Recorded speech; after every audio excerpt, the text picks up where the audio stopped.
Alright boys, welcome back to the channel. Start of Season 2, Basque or nothing. We'll go through all the transfers. That's not going to take very long at all. So it might be a shorter video today. I've got a bit of news to talk about the B team as well, so that'll be interesting. Yeah, not much in transfers. We've had a few with the big players wanting to leave, but they've finally come round. And we're starting the season today against Real Betis in the league. Let's get into it. Smash a like on today's video for me, much appreciated. I want you to comment down below right now. Let's have predictions. Let's have predictions. Where do you think we are going to finish? Based on the squad that I've got now, are we going to improve? I'm going to say yes, we can finish higher than 6th place this season. All right, guys, let's get into it.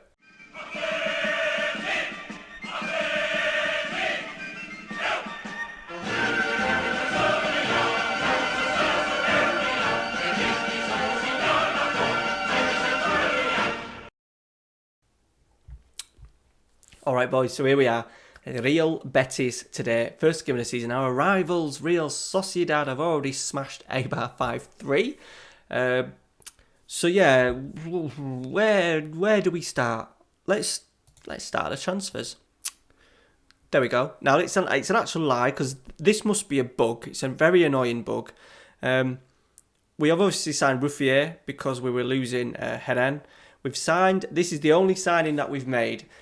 Paid signing is Kevin Rodriguez, a backup left back. We have lost Bazenga, who was aging. We've got this guy in Portuguese.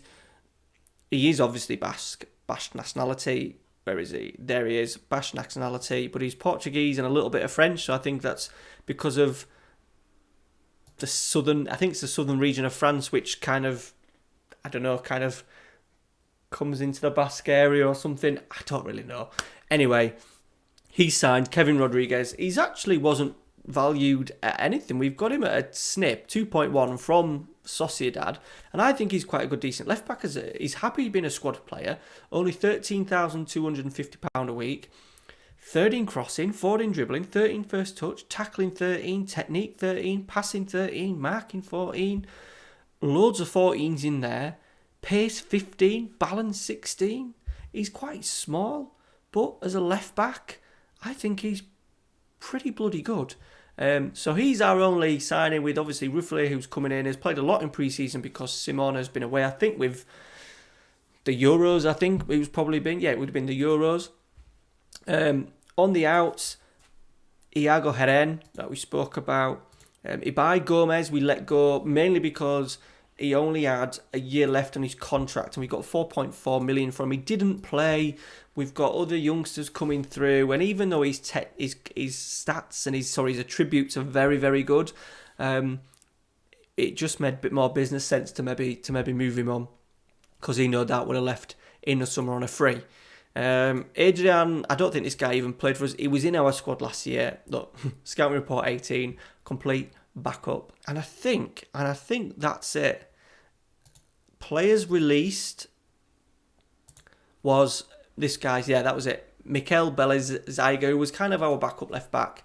Because we played wing back as well last year, we were using a couple of the wingers. He only ended up playing, five sub appearances for us last year. So no drama, but we did need a replacement in there. So that's why we got Rodriguez in. So that is kind of it, I think. I think there was one more player that I actually sold. Yeah, Michael Vesca. Not ideal. I probably wouldn't have sold him, but he was desperate to leave. And then players came in. Munain came in, who has been whinging at me in the summer about leaving. Said that we should let him go. So I thought, right, off he goes. We got 4 million for him. He's not great. We have got plenty of players in there that can do the role for us. In the middle of midfield, we've got obviously Garcia, Martinez, Sanchez back in the squad. Nalolskin in there. Vesido, where is it? Vencedor as well in there. So we're kind of alright. Vesca was not a key part, but remember we're playing Europa League football this year, so yeah, we'll need the squad more than what we did last season. So that is that. Now before we sort of like get into the tactics, we've had a major coach signing who's running our B team. Now I went through the B team and the C team, and I'll show you what I've been doing, I kind of took on the under-19s in charge of getting the players in. So as you can see, the squad is quite small. Now, the reason behind that is because I'm not bothering at all with the third team. So we've got the B team. Here it is. The B team, Bilbao Athletic. We've also got Bilbao C, which are playing in, I imagine that's like the third tier, which is pretty good. But it's just so many other players that we're responsible for. And we've actually got a Scottish guy called Ewan. Brilliant. That's a strange one. Never seen that one before. But we've got a few players like him. I'm actually going to move him up to the B squad. Move him up to the B squad because he's quite good. Now, what we've done is I wanted to move a lot of the youngsters, the under-19s, so the really good, the players that we spoke about in the last episode. I wanted to move them up, which we have done. But then I've realised our B team got promoted to the second tier. And they've already won a game. So, Bilbao Athletic, our manager... Look who it is. He's back. He's back at the club. He was managing a under-19 side. I got him in. He's not great, but it don't really matter, does it? Because one thing that I have struggled is getting staff in at this level. Loads of people want to come to us, but we can't offer any wages. I wanted to fill up all of this the best I could. Still need to try and get a physio in. I can't offer out a job advert, which is annoying. And also coaches, even basic coaches, because they're in the second tier, they're wanting like a couple of grand a week, and we can only offer just over 1,000. So I've really struggled to bring anyone in, but I do need to make sure, as soon as we get off camera, I need to make sure I get at least a physio in for them. So I've moved up a lot of the under-19s. Couple of the regens that we spoke about in last episode, there's a few in there. I think I've left one or two down, but yeah, I've bolstered. The squad was pretty empty at the start of the pre-season, and then I realised what division we were in. I thought, shit, I need to sort it out. So I moved a lot of players on. We did sell a lot of players. I got rid of a lot of players. I don't think there's a way of actually bloody seeing, is there? I kind of released a load there. There's more that have been sold. Yeah, I can't find it, but basically, anyway, any of the squad players that were basically coming to the end of the contract that weren't going to be anywhere near good enough for us, I kind of got rid, so it kind of cleared up the pathway for our youngsters to go through. All right, that in a nutshell is what's happened. We haven't really chased anyone. The only one we did actually chase was the big man, Fernando Llorente. He was at Eibar. I was going to get him in because he would have been a perfect backup striker. I'm not too kind of keen on Condro. It would have been perfect for us. Target man we could have used. We could have flipped it up a little bit.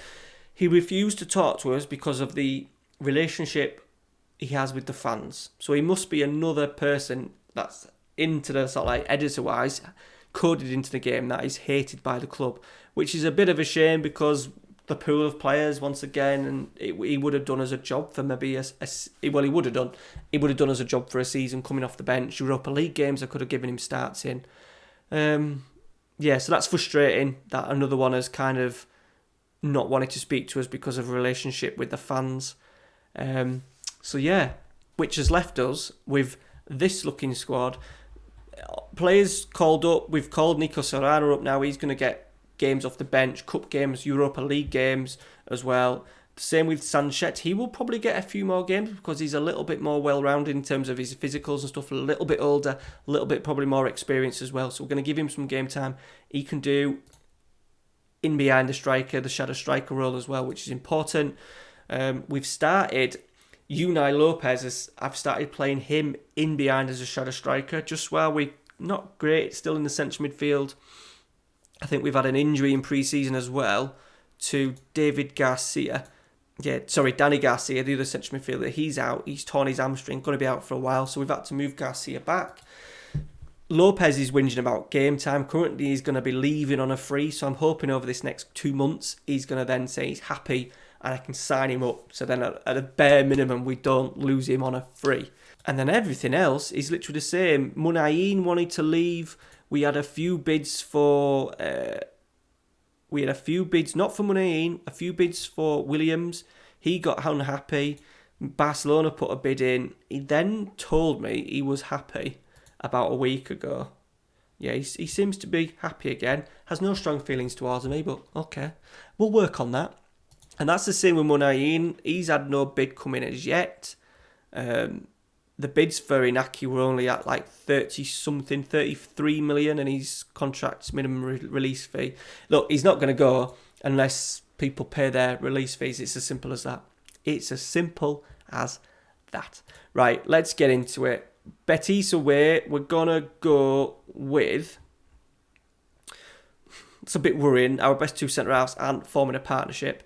We're going to go Villa up front. We're not going to obviously play...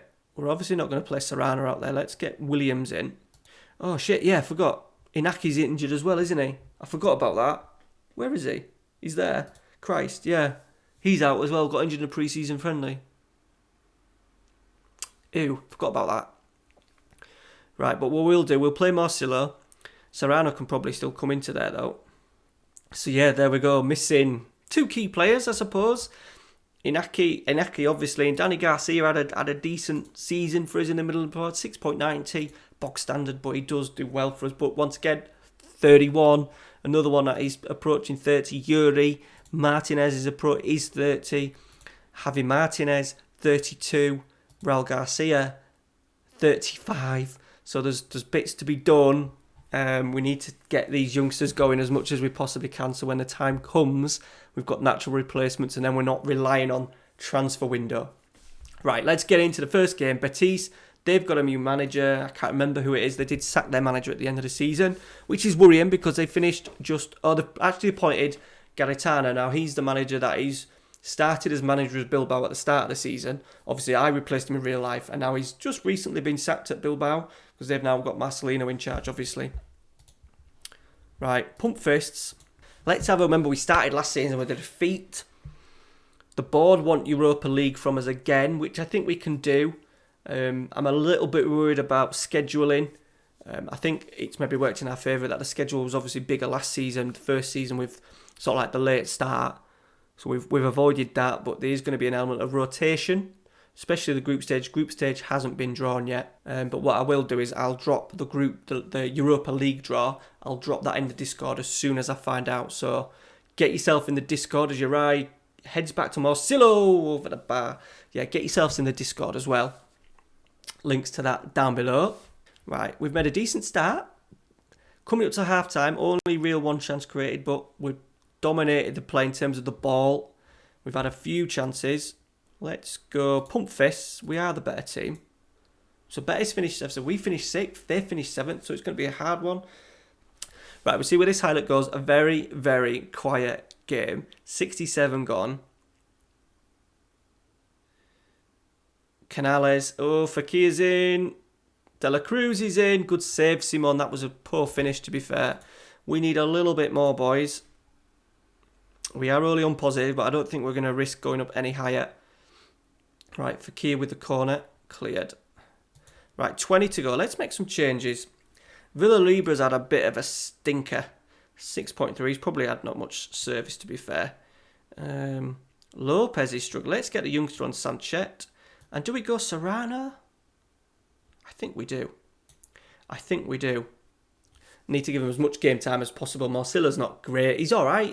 Once again, he's another youngish player. Needs to be given more game time. Europa League is going to be really important for us this year to give some of these young players a bit of an opportunity. We are coming up to the 90th minute, and I have given you a ball draw to start the season. Not great. A point. Chances not really created, which is a little bit of a worry. But we are away at Betis. I did say... I'm going to say I'm going to be happy with that. We have had a decent pre-season. We've done all wins, look. We've played Barcelona B, Mallorca, Oviedo, but we played Leipzig and West Ham, and we played really well in those games. So, that is it. Let me know down in the comments where you think we're going to finish. We need to improve. I have got the other tactic working that we spoke about in the last episode, not that one. We have got the other tactic there if we need, but it is supposed to be more of a defensive formation. So we'll keep rocking this 4-2-3-1. I do think we need to probably get Garcia back in there at some point. We'll need Williams back as well. He's going to be key for us. Thank you very much for watching. Make sure you smash a like on today's video for me. Subscribe if you haven't, and we will see you next Thursday. We're going to run on a load of games, and we'll put in a Europa League game, a league game, and a Europa League game. All right, guys, take care. See you later.